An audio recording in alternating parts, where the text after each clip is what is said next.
ابھی جاؤ اور اپنے دادا جعفر سے کہو کہ میں ان سے ملنا چاہتا ہوں۔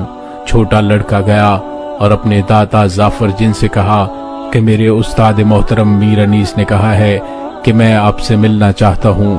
جعفر جن نے کہا کہ میر انیس کو بتاؤ، میں اس سے نہیں مل سکتا، کیونکہ مجھے معلوم ہے کہ وہ مجھ سے ایک سوال پوچھے گا کہ آپ کی آنکھوں نے کربلا میں کیا دیکھا، اور میں اس کو بتانے کے قابل نہیں ہوں گا۔ پھر چھوٹا لڑکا میر انیس کے پاس واپس آیا اور اس نے کہا کہ میرے دادا نے آنے سے انکار کر دیا ہے، اسے معلوم ہے کہ آپ اس سے کیا سوال پوچھیں گے کہ آپ کی آنکھوں نے کربلا میں کیا دیکھا۔ میر انیس نے چھوٹے لڑکے سے کہا، ایک بار پھر اپنے دادا کے پاس جاؤ اور ان سے کہو کہ اگر وہ اب نہیں آئے تو میں بی بی بطول پاک کی عدالت میں شکایت کروں گا اور یوم حساب کہوں گا کہ میں نے جعفر جن کو بلایا تھا لیکن وہ نہیں آیا۔ چھوٹا لڑکا چلا گیا اور اس نے یہ بات جعفر جن کو بتائی، اور جعفر نے کہا ٹھیک ہے، واپس چلے جاؤ اور اپنے استاد سے کہو جمعرات کے روز شام کے وقت میں اس سے ملوں گا۔ میر انیس نے یہ سنا اور جمعرات کے روز کا انتظار کرنے لگا۔ اس نے اپنا کام جلدی سے مکمل کیا اور جعفر جن کے آنے کا انتظار کرنے لگے۔ ناظرین، میر انیس جمعرات کو مسجد کے گنبد کے باہر جعفر جن کا انتظار کرنے لگے، یا انہوں نے دیکھا کہ ایک انتہائی بوڑھا جس کی پلکیں زمین کو چھو رہی تھیں وہ وہاں پر موجود ہیں۔ میر انیس نے سلام کیا اور کہا کہ آپ جعفر جن ہیں؟ انہوں نے کہا ہاں۔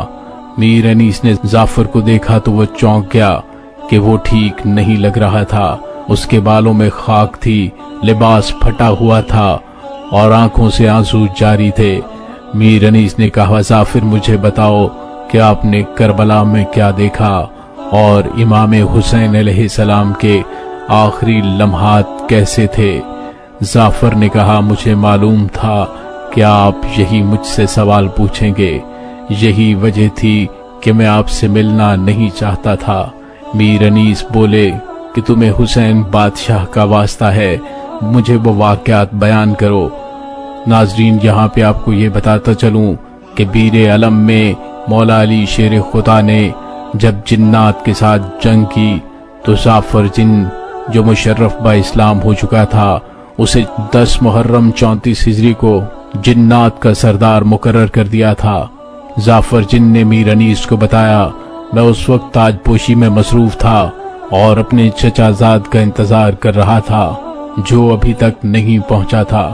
جعفر جن نے کہا میں انتظار کر رہا تھا کہ یا 2 جن روتے ہوئے داخل ہوئے، میں نے ان سے رونے کی وجہ پوچھی تو انہوں نے بتایا کہ تمہارے مولا امام حسین علیہ السلام کربلا کے میدان میں اپنے خاندان کے ساتھ فوج اشقیاء کے مقابلے میں بے یار و مددگار نصرت کے لیے پکار رہے ہیں۔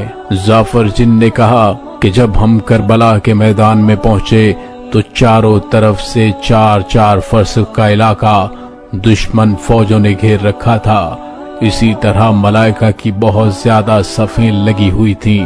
ملک منصور نامی فرشتہ کئی ہزار کا لشکر لیے آیا تھا۔ ملک نصر نامی فرشتہ کئی ہزار کا لشکر لے کر دوسری طرف موجود تھا۔ جبریل علیہ السلام کئی ہزار کا لشکر لیے ایک طرف موجود تھے، دوسری طرف میکائیل علیہ السلام کئی ہزار کے فرشتوں کا لشکر لیے موجود تھے۔ فرشتہ اسرافیل، فرشتہ ہوا، فرشتہ دریا، فرشتہ پہاڑ، فرشتہ دوزخ، فرشتہ عذاب، ان میں سے ہر ایک فرشتہ کئی ہزار کا لشکر لیے امام حسین علیہ السلام کے ایک اشارے کا منتظر تھا۔ اسی طرح 1,24,000 انبیاء علیہ السلام حضرت آدم علیہ السلام سے لے کر نبی رحمت صلی اللہ علیہ وآلہ وسلم تک صفیں لگی ہوئی تھیں اور حیران و پریشان کھڑے تھے۔ خاتم الانبیاء سرور کائنات اپنا دامن پھیلائے فرما رہے تھے اے میرے بیٹے حسین جلدی کرو، بے شک ہم تمہارے استقبال کے لیے کھڑے ہیں۔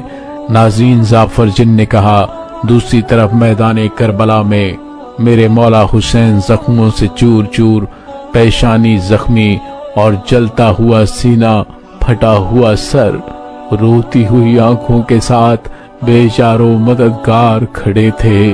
جو ہی سانس لیتے تو خون فوارہ بن کر زرہ کے سوراخوں سے ٹپک رہا تھا، لیکن آپ ملائکہ کی لگی صفوں کی پرواہ کیے بغیر اپنے خالق سے راز و نیاز کر رہے تھے، کسی ایک کی طرف بھی نگاہیں نہیں اٹھا رہے تھے۔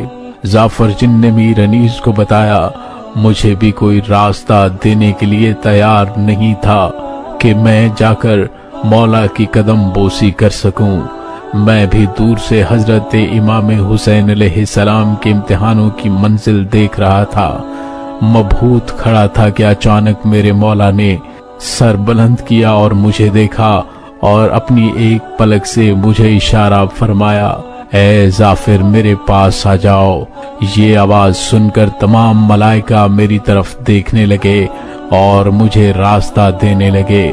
میں نے بھی جلدی سے اپنے آپ کو مولا کے قدموں میں پہنچایا اور عرض کی، مولا میں 30,000 کے لشکر کے ساتھ آپ کی نصرت کے لیے حاضر ہوا ہوں۔ تو امام حسین علیہ السلام فرمانے لگے، اے جعفر تو نے بڑی تکلیف کی، خدا اور اس کا حبیب تجھ سے راضی ہیں اور تمہاری خدمات اور زحمت درگاہ خدا میں قبول ہوں، لیکن تمہاری مدد کی ضرورت نہیں، تم واپس چلے جاؤ۔ جعفر نے کہا، میں نے دوبارہ عرض کی، مولا میں آپ پر قربان ہونا چاہتا ہوں، مجھے جنگ کرنے کی اجازت کیوں نہیں دیتے؟ تو مولا نے فرمایا، تم تو اس لشکر کو دیکھ رہے ہو لیکن یہ تمہیں نہیں دیکھ رہے، اور یہ بات جواں مردی کے خلاف ہے۔ وہ کہیں گے کہ حسین نے ہمیں ایسی مخلوق سے مروایا جس کو ہم دیکھ نہیں سکتے تھے۔ تو جعفر نے کہا، میں نے عرض کی، مولا ہم انسانوں کا روپ دھار لیتے ہیں، اگر اس صورت میں قتل بھی ہو جاؤں تو رضائے الہی کے راستے میں شہید ہو جاؤں گا۔ تو مولا فرمانے لگے، جعفر اب زندہ رہنے کی چاہت نہیں ہے، اب تو فقط شہادت کی آرزو ہے، تم واپس پلٹ جاؤ اور میری اب نصرت کی بجائے مجھ پر گریہ کرنا اور عزاداری کرنا، اور تمہاری عزاداری اور گریہ میرے زخموں کا مرہم بنے گا۔